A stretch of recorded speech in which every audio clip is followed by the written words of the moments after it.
All right, all praise to the Most High Yahweh, and to His Son, my brother, Amashiach, Yahweh Shai. Peace and blessings to my brothers and sisters from the Israelite tribes.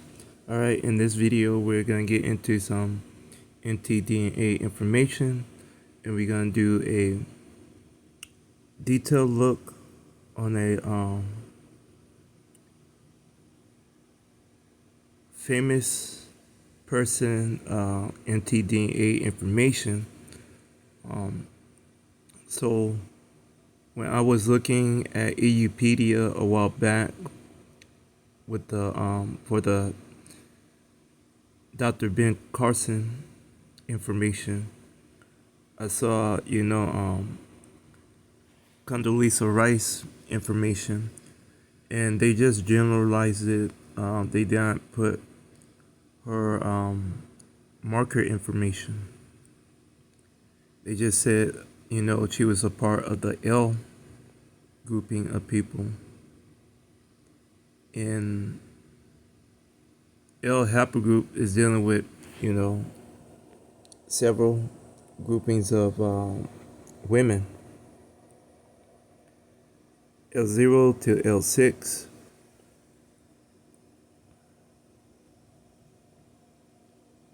So basically, it's like which marker or which subclade she's under within the L, because you have Hermetic groupings or a Hermetic grouping, and then you have Shemitic grouping of L groups. So right here we are at the macro group information for L.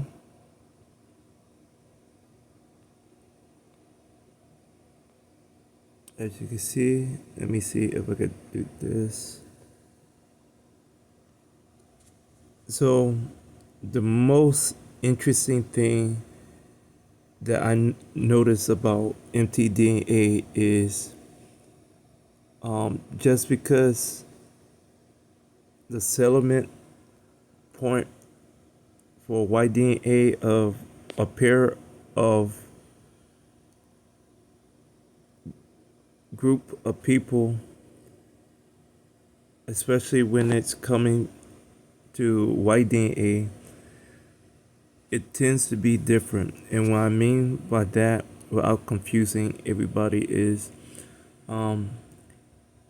all these nations of people, all of us from this table of nation of people, we all have a male and a female partner. So we have a pair of people, all of us. And the thing that I've noticed when it comes to the Mtdna is there's minority percentages of those full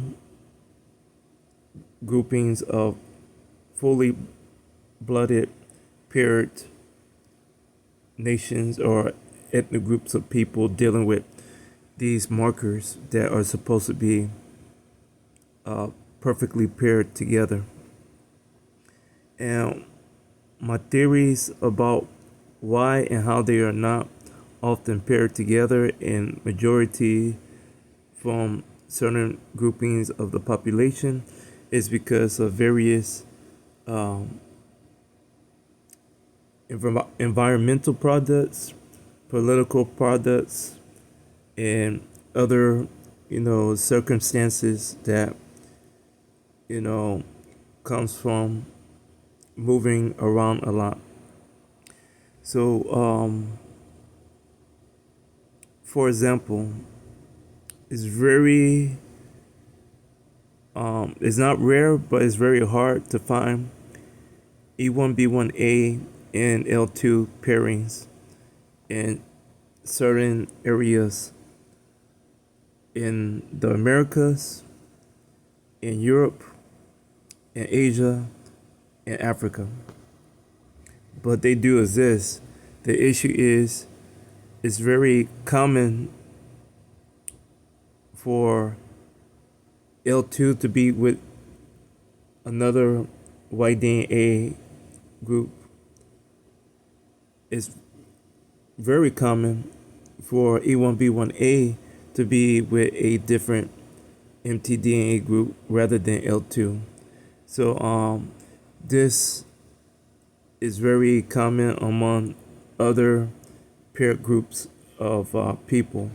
And when I start to look at the Y-DNA information and mtDNA information, it tells a story of, just people migrating. That's why, when I talk about certain things, I go, well, obviously these groups are nomadic people. Many people was nomadic. So once they settle, a lot of people settle down for good. Some people just settled for a short period of time and moved on. And sometimes those groups of people become another branch of those groups of people that are differently or that became separate due to, the continuation of a nomadic type of living or lifestyle. So I've noticed with that more so with mtDNA, and one of my theories was like, so not just that a lot of the paired groups of people, when they was migrating and start to relocate among territory that had other people in it, they tend to start to integrate, not by a lot, not by a little, but they start to integrate by possibly doing treaties, business trade, possibly different war pacts, arranged marriages, and so on. And those things tend to last for a short period of time. And it's not the ultimate peace deal. And that what I've been seeing with both Y-DNA and mtDNA. The other part of this, my point of view is most likely also a lot of people was moving around so often to where the women that they would pair with basically stopped following them. So basically you had probably the women saying, hey, we don't want to go with you to this other part of the planet. And the guy's like, well, okay, we'll find other women. We've done it before, we're going to do it again. So we'll find other women. So you do see large pockets of Y-DNA groups of men relocating with a whole total different group of women that sometimes are not even closely associated with their race pool. And when I say race pool, you have Shemitic people, Hamitic people, and Japhetic people. That's what I mean. So that's an interesting thing about mtDNA. So back to the thought on this video. So we are looking into, I believe, L1. So L1 would be Ishmael, the children of Ishmael. So let me back out real quick.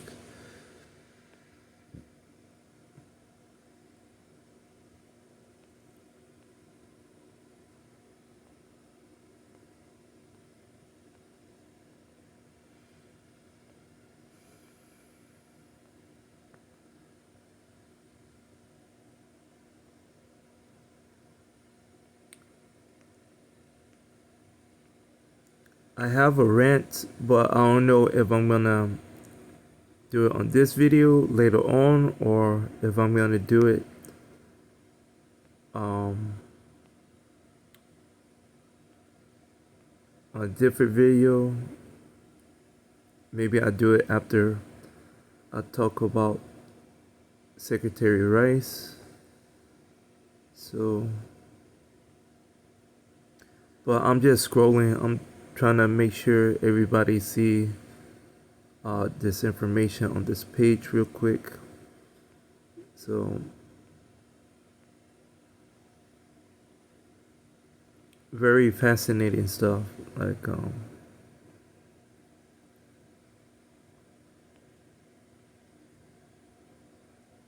so I'm gonna just scroll down this page, looking into almost all the categories.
Bear with me.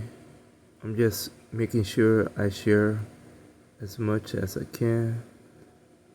They see also people in. And okay, so we are done with this. So I'm gonna back out and think I'm gonna go here. So yeah, I was doing like a little bit of detail research on the Tikar people.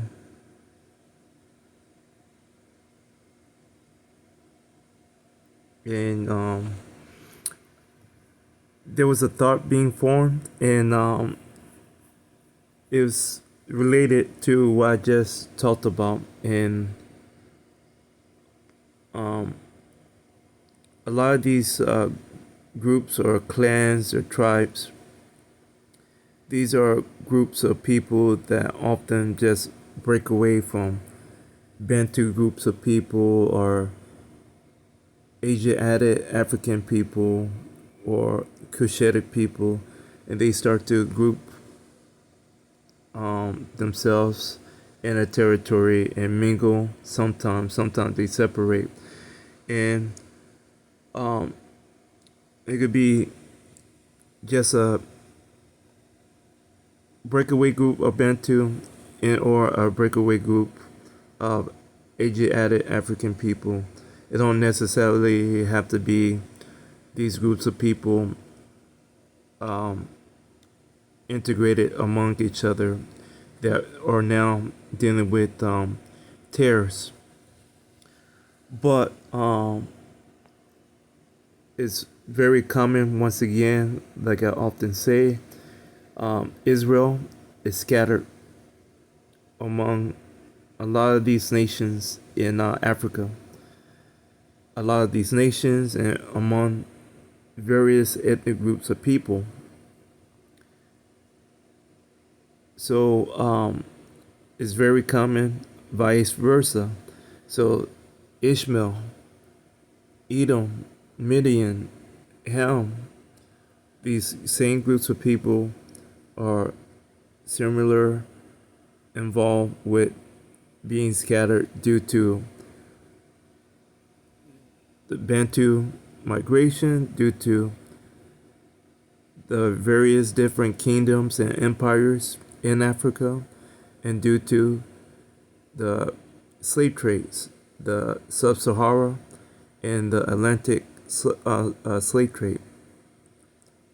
So, um, and we can't forget about modern day slavery as well.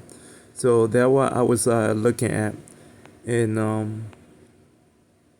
I noticed like so the Tikar people was in their own little niche and kingdom, and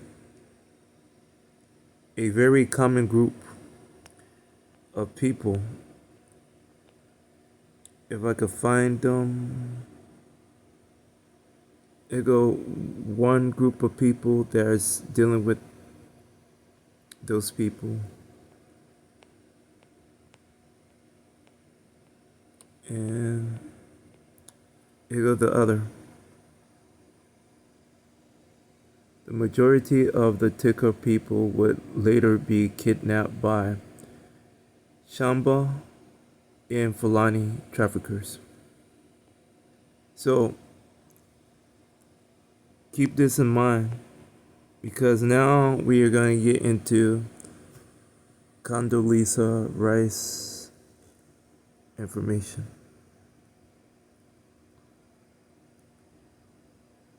Not a lot of the information because like she is a very successful so-called African American woman, so we can call her that, an African American person.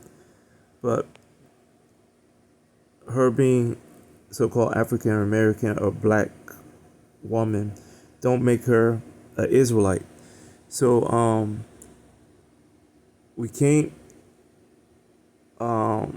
be involved with this certain doctrine of saying Negro only, because this is another example. So you have Ben Carson, Dr. Ben Carson, and now you have Secretary Rice. So we have to just be mindful that DNA do play an important part with figuring out who people are and what tribe and so on they belong to or where they come from. So I'm gonna do the same thing with her page. I'm gonna just scroll down it so everybody could look at this information.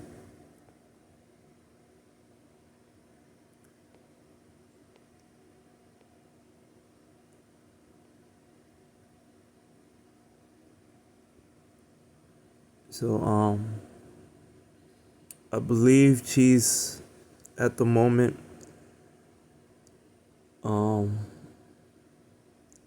just taking it easy. She probably do speeches and stuff like that, but she's a part of a group of people that bought into the Bronco football team. So she's a minority owner of the Broncos via like some type of hedge fund group, or lack of word to say the proper term for it, but a group of people with similar interests and investments basically bought ownership into the Broncos. And this is very common because the same thing happened with the Miami Dolphins and other sports teams. So this is very common. So also, so on this roots episode, like roots, when I say roots, finding your roots with Henry Gates,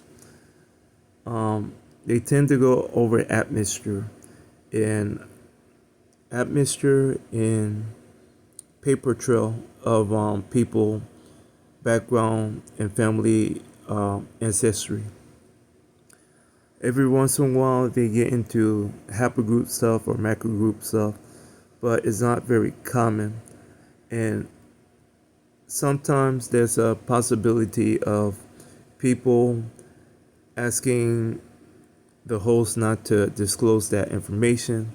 Nevertheless, that information is often given because there's no NDA being signed, and there's still the Freedom of Information Act. So anybody could request like transcripts or other documentation dealing with any type of air show or press conference or whatever. So so her information was just labeled as L on Eupedia, and I was like, well, what type of L? So her people group is dealing with the Tikar people. So I'm gonna scroll down real quick so y'all could continue to be interested in her background.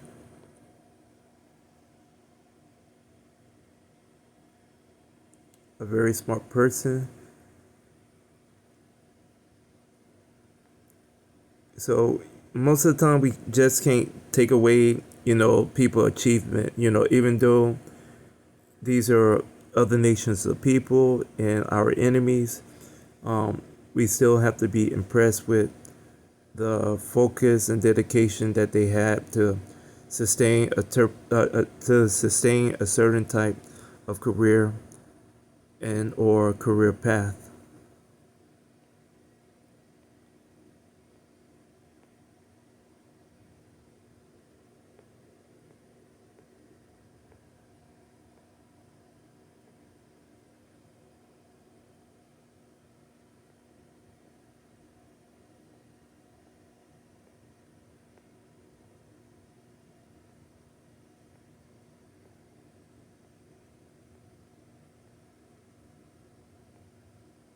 So once again, bear with me.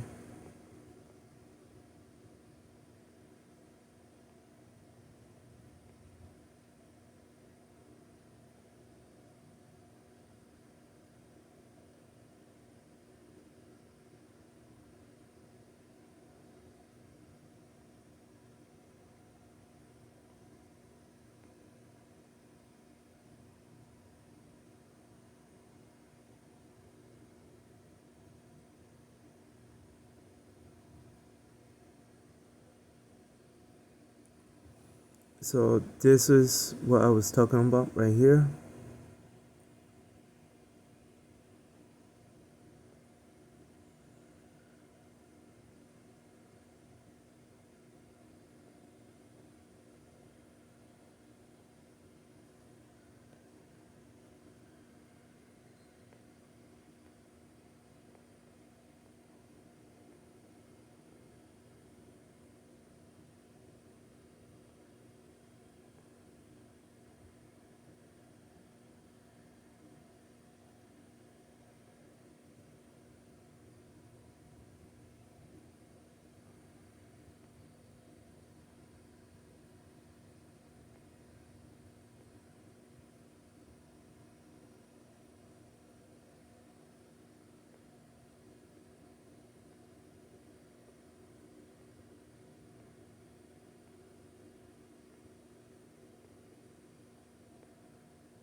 The yellow cake.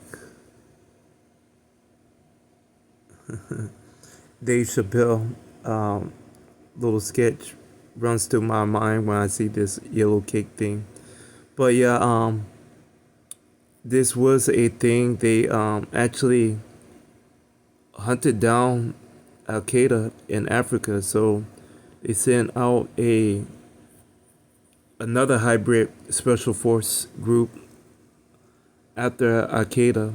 Al Qaeda is basically another splinter cell from the U.S., UK, Israel, and other European countries, and they was basically the boogeyman. They went into countries to purposely destabilize them, and once they went rogue, there was nobody in the Pentagon to pull them back in, and so they lost sight in connection with these groups, and they didn't know if this group was still intact or did they splinter off to create new and other groups that would do the same thing. And the latter happened. They trained and recruited other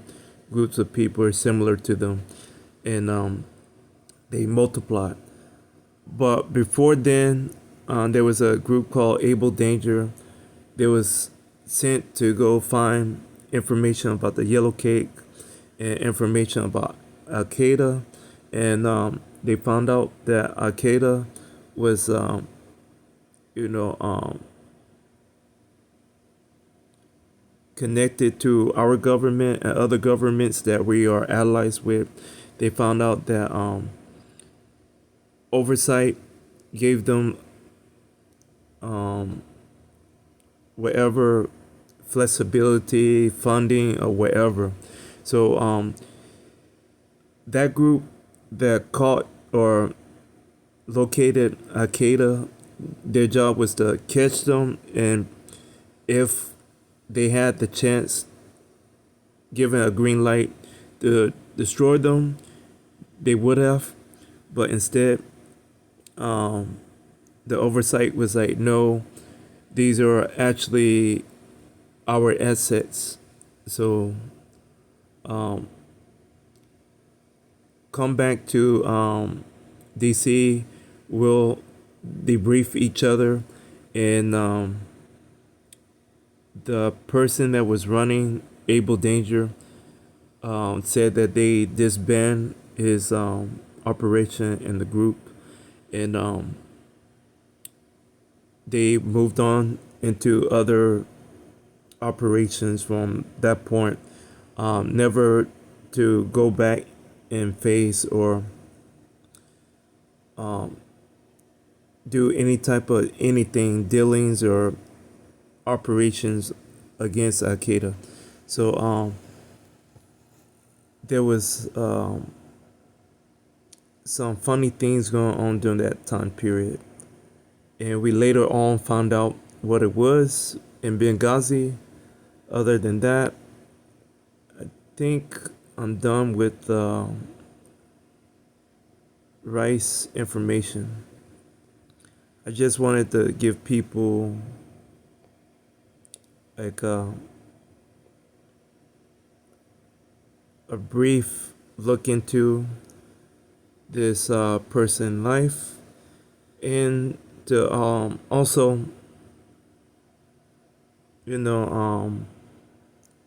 give people visuals with these doctrines. So we have the obvious One West 12 Tribe doctrine with the nationality dealing with countries, and then a Western philosophy of groupings of people that they associate with being Israel, with Negro, Latinos, Native Americans, Seminoles, Indians. So you have another doctrine saying Negro only. So we have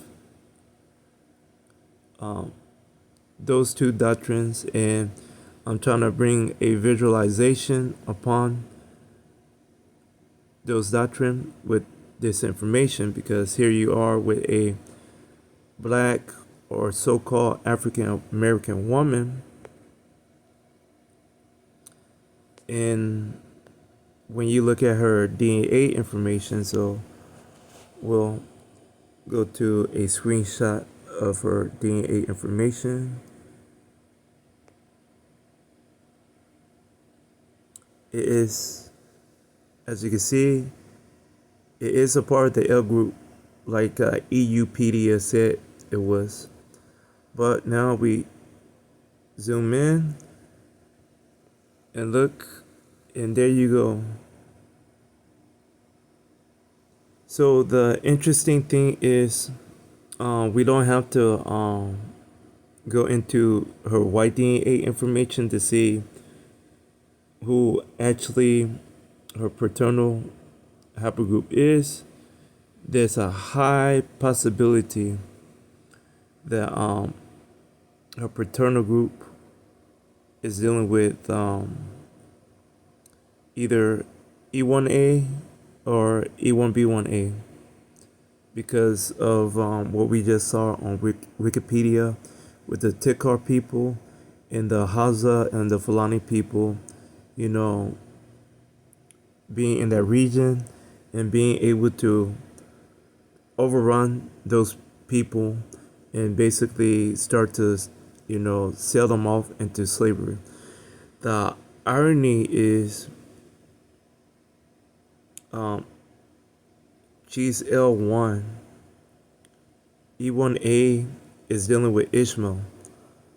L1 is dealing with Ishmael.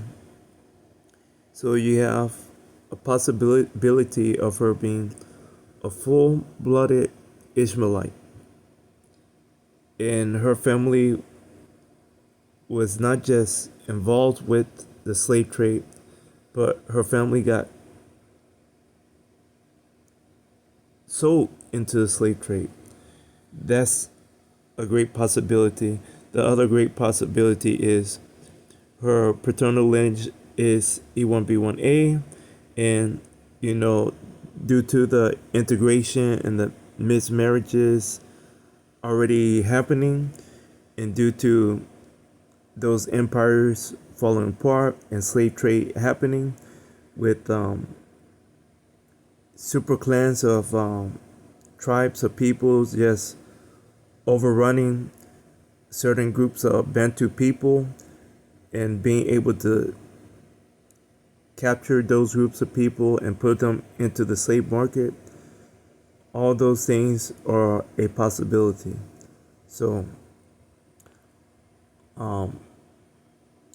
that was something that I've been seeing, and that's why when people go, white people did this, Semitic people did this, and I remember often when you look at camp video back in the day, the old videos, basically they was putting the blame on white people and Hermetic people, and they do have a lot of blame to go onto them. But once you start to get into this information, and not even just that, but even you hear Sakari and Guerrilla Hebrew talk about how other Israelite tribes sold other Israelite tribes. So the whole concept of slavery being just isolated among Hamitic and Caucasian groups of people is, you know, old, poorly sustained information, because now with Wikipedia and a lot of writings, a lot of DNA information, this updated information with a lot of new angles tells us that it was a free-for-all. This slave market and slave trade was a free-for-all, very much and similar to World War I and II, a free-for-all for all those people that participated to do whatever. So this is what we are looking at with a lot of people groups. So and that's the other thing that I remind people, because you know, you have some Israelites still in that mindset of, no, these was African people, these were this people that did it. And most likely, it was also our people that played the part in it. So we have to be very understanding of our curses and about our forefathers, because remember what happened to Joseph.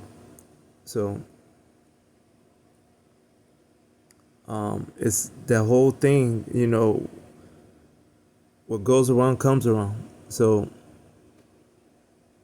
and so the irony with Condoleezza Rice. So with that being said, like always, all praise to the Most High Yahweh and to His Son, my brother, Amashiach Yahushai. Peace and blessings to my brothers and sisters once again from the Israelite tribes. Thank y'all for the views. Thank y'all for the comments. Feel free to leave a comment in the comment section according to the community guidelines, and I will reply to you as soon as possible with either a comment or a video. And with that being said, thank y'all once again. Peace.